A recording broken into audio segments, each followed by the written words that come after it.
संसार के जितने मनुष्य हैं ना, इनको बनाने में भगवान ने बहुत मेहनत करी है, बहुत मेहनत।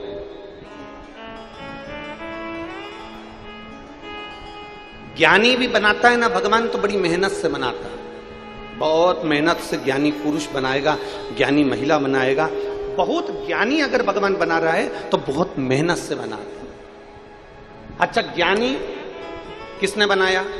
जम के बोलो, जम के बोलो, किसने बनाया? भगवान ने। ज्ञानी किसने बनाया? जम के बोलो जरा, भगवान। और बहुत मेहनत से बनाया। तो ज्ञानी को बनाने के लिए जितनी मेहनत लगती है ना, उतनी ही मेहनत भगवान को मूर्ख बनाने में भी लगती है। ज्ञानी उसी ने बनाया है, तो मूर्ख भी जम के बोलो जरा, उसी ने बनाया।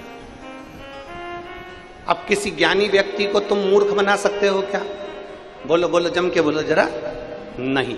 तो मूर्ख व्यक्ति को तुम ज्ञानी बना सकते हो क्या? अरे बोलो तो जम के, नहीं। क्योंकि ज्ञानी इतनी मेहनत से उसने बनाया है, तो मूर्ख भी उतनी मेहनत से उसने बनाया। तो किसी मूर्ख को तुम कितना भी ज्ञान दे दो, कितना भी प्रमाण दे दो, तुम कितनी भी अपने शास्त्र और वेद किसी मूर्ख को दिखा दो, तो भी मूर्ख तो मूर्ख ही रहेगा, वो कभी ज्ञानी बन ही नहीं सकता। मूर्ख मूर्ख रहेगा, वो कभी ज्ञानी नहीं हो सकता। और ज्ञानी को कितना भी मूर्ख बना लो, वो मूर्ख नहीं हो सकता। क्योंकि परमात्मा ने ज्ञानी को भी बनाने के लिए मेहनत करी है, तो मूर्ख को बनाने के लिए भी मेहनत करी है। अगर एक विद्वान उसने पैदा करा है तो बड़ी मेहनत से पैदा करा है, और अगर एक मूर्ख पैदा करा है तो उसको भी बड़ी मेहनत से करा, बड़ी मेहनत। अब कई लोग यहां पर अपने अपने घरों में कई लोग बात में कह देते हैं, हमारा वो भाई तो ऐसा मूर्ख है, उसको समझा समझा के थक गए। तो क्यों समझा रहे? कितनी मेहनत से भगवान ने बनाया है उसको। अगर वो समझने वाला होता तो एक बात में समझ जाता, पर वो नहीं समझा, नहीं समझते। तो अब शिव कथा कर रही है, सामने वाला व्यक्ति अगर नहीं समझ रहा, सामने वाले व्यक्ति को समझाने का प्रयास किया गया, वो नहीं समझा, तो शिव महापुराण की कथा कहती है, फिर हमारा जो गायत्री परिवार है वो कहता है, हम सुधरेंगे युग सुधरेगा। हमारा जो गायत्री परिवार है वो कहता है कि हम सुधरेंगे युग सुधरेगा। अगर किसी को हम बदल रहे हैं और वो बदलना नहीं चाहता, किसी को हम सुधार रहे हैं वो सुधरना नहीं चाहता, वो मूर्ख की मूर्ख रहना चाहता है, तो शिव पुराण की कथा कहती है फिर उसको मत सुधारो, उसको मत बदलो। फिर शिव पुराण की कथा कहती है अपने आप को बदल लो, तो संसार पूरा बदला नजर आने लगेगा। अपने आप को हम सुधरेंगे, जम के बोलो जरा, हम सुधरेंगे, हम बदलेंगे, युग बदलेंगे। अब हमें बदलना,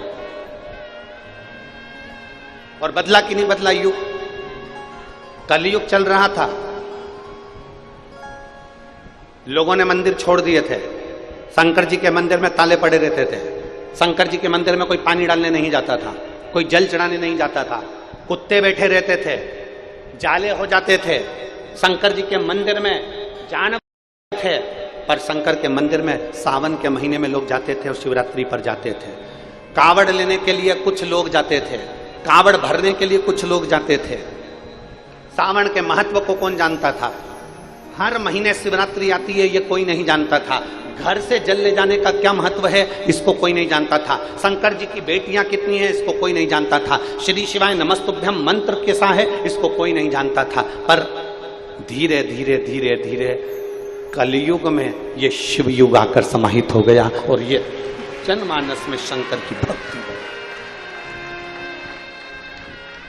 और कलयुग में शिव युग आया है, मेरे बाबा ये तेरा रचाया है। ये जो भजन की लाइन है, हमारे झांसी वाले चतुर्वेदी जी हैं, शिष्य हैं, उनकी धर्म पत्नी ये भजन बनाई थी। अब तो लोगों ने इसको अपनी अपनी एल्बम में गा दिया, पर इस भजन का निर्माण झांसी वाले चतुर्वेदी जी की धर्मपत्नी ने किया।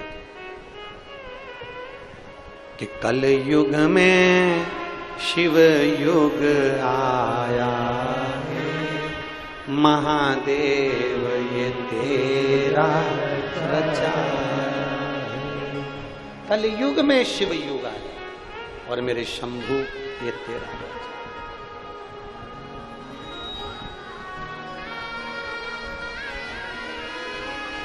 ये उसकी रचना है,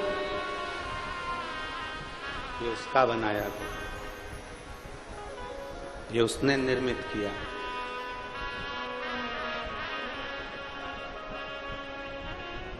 एक बात आप लोगों से पूछें, छत्तीसगढ़ वालों, जरा जवाब देना, और आस्था चैनल के सामने बैठकर जो कथा सुन रहे हैं वो भी जवाब देना। जब आप शंकर जी के मंदिर में जल चढ़ाने के लिए जाते होगे, छोटे छोटे बच्चे लोटा लेकर जल चढ़ा रहे होते होंगे, आपका दिल खुश होता होगा कि नहीं होता होगा? जम के बोलो जरा, होता होगा ना कि इतने छोटे छोटे बच्चे शंकर जी के मंदिर में जा रहे हैं, इतने छोटे छोटे बच्चे शिव मंदिर में जाकर जल चढ़ा रहे हैं, इतने छोटे छोटे बच्चे भगवान की आराधना कर रहे हैं, तो ये कलयुग है कि शिव युग है? प्रसन्नता होती।